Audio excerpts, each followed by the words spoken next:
Pedro es el Maituna y Jesús dijo: Tú eres Pedro, piedra y sobre esa piedra edificaré mi iglesia y las puertas del infierno no prevalecerán contra ella. La clave del Maituna es el lingam negro embutido en el yoni, atributos del dios Shiva, el tercer logos, el Espíritu Santo. En el Maituna el falo debe entrar por la vagina, pero jamás debe eyacularse o derramarse el semen. La pareja debe retirarse del acto sexual antes de llegar al espasmo, para evitar el derrame del licor seminal. El deseo refrenado transmutará el licor seminal en energía creadora. La energía sexual sube hasta el cerebro. Así es como el cerebro se seminiza, así es como el semen se cerebriza.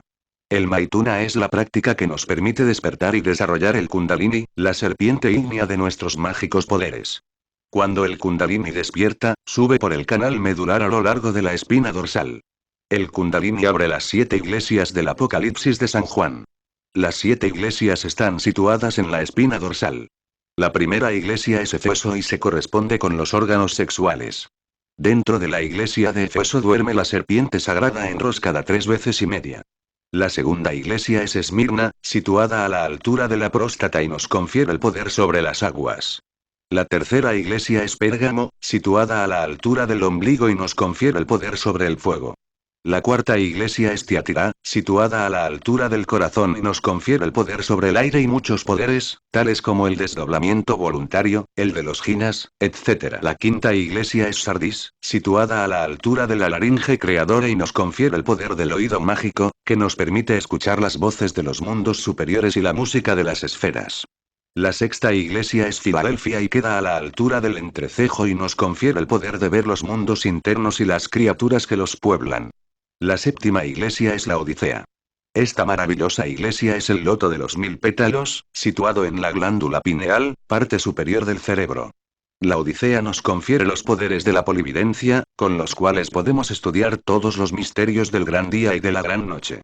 El fuego sagrado del Kundalini abre las 7 iglesias en orden sucesivo, conforme asciende lentamente por el canal medular. La serpiente ígnea de nuestros mágicos poderes sube muy lentamente, de acuerdo con los méritos del corazón. Las corrientes solar y lunar de la energía sexual, cuando hacen contacto en el triveni, cerca del coxis, base de la espina dorsal, tienen el poder de despertar la serpiente sagrada para que suba por el canal medular. El fuego sagrado ascendiendo por la espina dorsal, tiene la forma de una serpiente. El fuego sagrado tiene 7 grados de poder. Es urgente trabajar con los 7 grados de poder del fuego. El sexo en sí mismo, es la 9ª esfera. El descenso de la 9ª esfera fue en los antiguos misterios la prueba máxima para la suprema dignidad del hierofante. Buda, Jesús el Gran Kabir, Hermes, Zoroastro, Mahoma, Dante, etcétera, etcétera, etcétera, tuvieron que pasar por esa prueba máxima. Muchos son los estudiantes pseudo-esoteristas y pseudo-ocultistas, que al leer literatura ocultista o pseudo-ocultista, quisieran inmediatamente entrar en el país de las maravillas jinas, en la dicha del éxtasis continuo, etc. No quieren entender esos estudiantes que para poder subir tienen primero que bajar. Es necesario primero bajar a la 9ª esfera. Solo así podemos subir. El magisterio del fuego es muy largo y terrible, si el estudiante comete el error de derramar el vaso de Hermes, pierde su trabajo precedente, baja la serpiente ígnea de nuestros mágicos poderes. Todas las escuelas esotéricas mencionan 5 iniciaciones de misterios mayores. Esas iniciaciones se encuentran muy íntimamente relacionadas con el magisterio del fuego. El fuego sagrado tiene poder de fecundar a la prakriti sagrada del iniciado. Ya dijimos antes y lo volvemos a repetir, que la prakriti es la simbólica vaca sagrada de las 5 patas. Cuando la prakriti se hace fecunda dentro del iniciado, entonces se gestan dentro de su vientre por obra y gracia del tercer logos, los cuerpos solares. La raza solar, los 2 veces nacidos, tienen cuerpos solares. Las gentes comunes y corrientes, la humanidad en general, es raza lunar y solo tiene cuerpos internos de tipo lunar. Las escuelas pseudo-esotéricas y pseudo-ocultistas mencionan el septenario teosófico, los cuerpos internos, pero ignoran que esos vehículos son realmente cuerpos lunares, protoplasmáticos. Dentro de esos cuerpos lunares, protoplasmáticos de los animales intelectuales, se hallan contenidas las leyes de la evolución y de la involución. Los cuerpos lunares protoplasmáticos son ciertamente propiedad común de todas las bestias de la naturaleza. Los cuerpos lunares protoplasmáticos devienen de un remoto pasado mineral y retornan al pasado mineral porque todo retorna a su punto de partida original. Los cuerpos lunares protoplasmáticos evolucionan hasta cierto punto perfectamente definido por la naturaleza y luego inician su retorno involutivo hasta el punto de partida original. Las chispas virginales, las oleadas monádicas hicieron surgir en el pasado mineral los cuerpos protoplasmáticos con los que se vistieron los elementales minerales, gnomos o pigmeos. La entrada de los elementales minerales en la evolución vegetal produjo un cambio en los vehículos protoplasmáticos. El ingreso de los elementales vegetales en la evolución animal de los irracionales provocó, como es natural, nuevos cambios en esos cuerpos protoplasmáticos lunares. Los protoplasmas siempre están sometidos a muchos cambios y la entrada de los elementales animales en matrices de la especie animal intelectual, le dio a estos cuerpos lunares el aspecto que ahora tienen. La naturaleza necesita al animal intelectual equívocamente llamado hombre, así como se encuentra, en el estado en que ahora vive.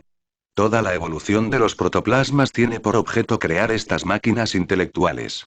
Las máquinas intelectuales tienen el poder de captar las energías cósmicas del espacio infinito para transformarlas inconscientemente y luego transmitirlas automáticamente a las capas anteriores de la Tierra. Toda la humanidad en su conjunto es un órgano de la naturaleza, un órgano indispensable para el organismo planetario de la Tierra.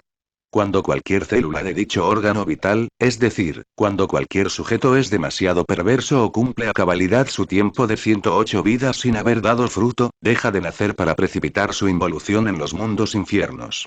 Si alguien quiere escaparse a esa trágica ley de la involución protoplasmática, debe crearse por sí mismo y mediante tremendos superesfuerzos, los cuerpos solares.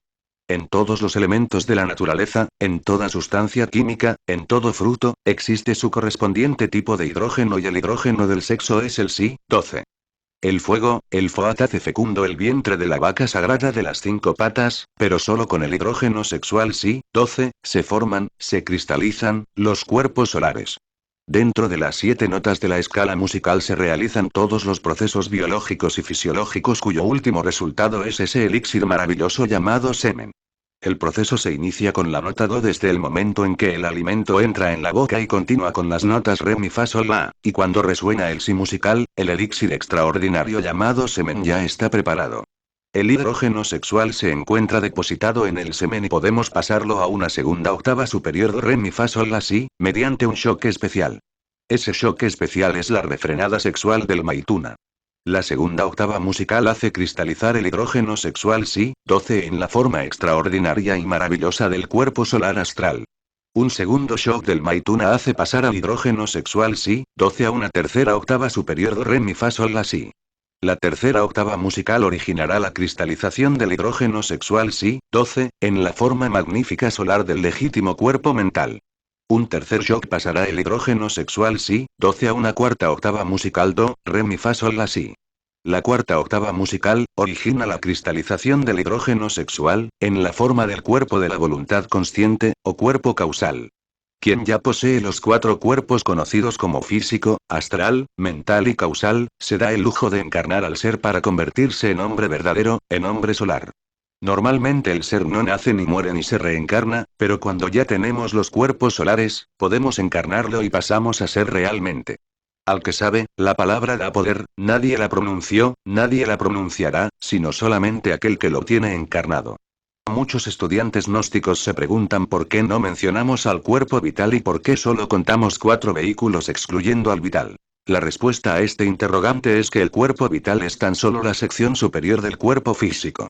En la tercera iniciación del fuego nace el astral solar. En la cuarta iniciación del fuego nace el mental solar, en la quinta iniciación del fuego, nace el cuerpo causal, o cuerpo de la voluntad consciente. Las 5 iniciaciones de misterios mayores solo tienen por objeto fabricar los cuerpos solares. En gnosticismo y esoterismo se entiende por nacimiento segundo fabricar los cuerpos solares y encarnar al ser. Los cuerpos solares se gestan dentro del vientre de la Prakriti. El ser es concebido por obra y gracia del tercer logos, dentro del vientre de la Prakriti. Ella es virgen antes del parto, en el parto y después del parto. Todo maestro de la logía blanca es hijo de una virgen inmaculada. Quien alcanza el nacimiento segundo sale de la novena esfera, el sexo. Quien alcanza el nacimiento segundo queda totalmente prohibido de volver a tener contacto sexual y esa prohibición es para toda la eternidad. Quien alcanza el nacimiento segundo ingresa a un templo secreto. Al templo de los 2 veces nacidos. El animal intelectual común y corriente cree que es hombre, pero en realidad está equivocado, porque solo los 2 veces nacidos son hombres de verdad. Conocimos una dama adepto de la logía blanca, que fabricó sus cuerpos solares en solo 10 años de trabajo muy intenso en la novena esfera. Esa dama vive con los ángeles, arcángeles, serafines, etc. Trabajando muy intensamente en la novena esfera sin dejarse caer. Se puede realizar el trabajo de fabricar los cuerpos solares en 10 o 20 años poco más o menos.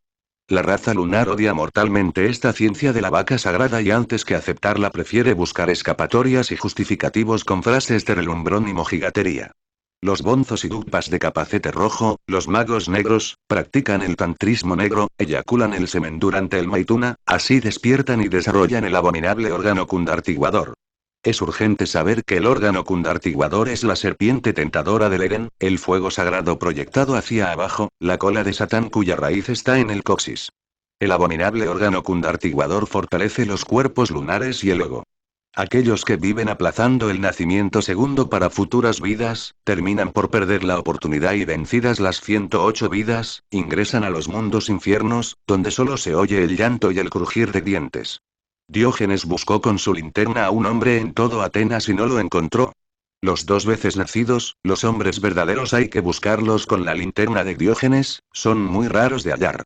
Por ahí andan muchos estudiantes pseudo-ocultistas y pseudo-esoteristas que quieren dizque autorrealizarse, pero como son lunares, cuando conocen esta ciencia de la novena esfera, se escandalizan, nos maldicen, lanzan contra nosotros toda su baba difamatoria y si estuviéramos en tiempos de Esdras, inmolarían la vaca sagrada diciendo: caiga su sangre sobre nosotros y sobre nuestros hijos.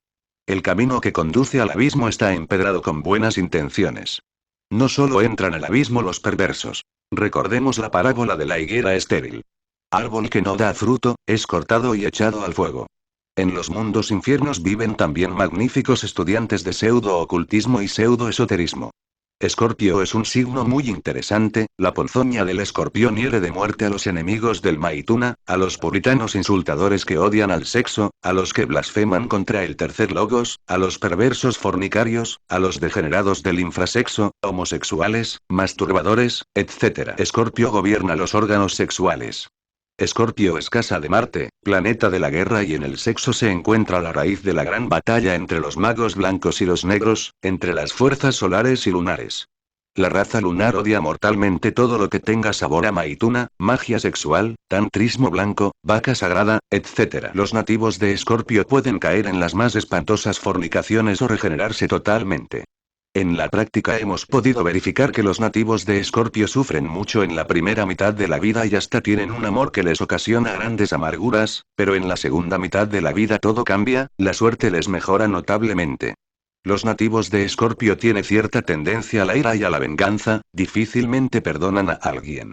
Las mujeres de Escorpio siempre están en el peligro de quedar viudas y pasar muchas necesidades económicas durante la primera parte de su vida. Los hombres de Escorpio sufren mucha miseria durante la primera parte de su vida, pero debido a su experiencia, mejoran en la segunda mitad de su existencia. Los nativos de Escorpio son personas de energía, ambiciosos, reservados, francos, enérgicos. Los nativos de Escorpio, como amigos, son amigos de verdad, sinceros, fieles, capaces de sacrificarse por la amistad, pero como enemigos, son muy temibles, vengativos, peligrosos. El mineral de Escorpio es el imán, piedra el topacio. La práctica de Escorpio es el maituna y este no solo se practica durante Escorpio sino en todo tiempo, en forma continua, hasta lograr el nacimiento segundo. Sin embargo, hemos de advertir que nunca se debe practicar 2 veces seguidas en una misma noche. Solo está permitido practicar una sola vez diaria. Es también urgente saber que jamás se debe obligar a la cónyuge a practicar el maituna cuando está enferma o cuando tiene la menstruación, o en estado de embarazo, porque es delito. La mujer que ha dado a luz alguna criatura, solo puede practicar el maituna 40 días después del parto. El maituna no impide la reproducción de la especie, porque la semilla siempre pasa a la matriz sin necesidad de derramar el semen. Las múltiples combinaciones de la sustancia infinita son maravillosas. Son muchos los estudiantes de ocultismo que se quejan porque fracasan, porque sufren de descargas seminales, porque no logran evitar la eyaculación seminal. A esos estudiantes les aconsejarnos una pequeña práctica de 5 minutos el viernes de cada semana si el caso es muy grave, o una pequeña práctica de 5 minutos diarios, si el caso no es muy grave. Después de un año con estas pequeñas prácticas de 5 minutos de Maituna, se puede alargar 5 minutos.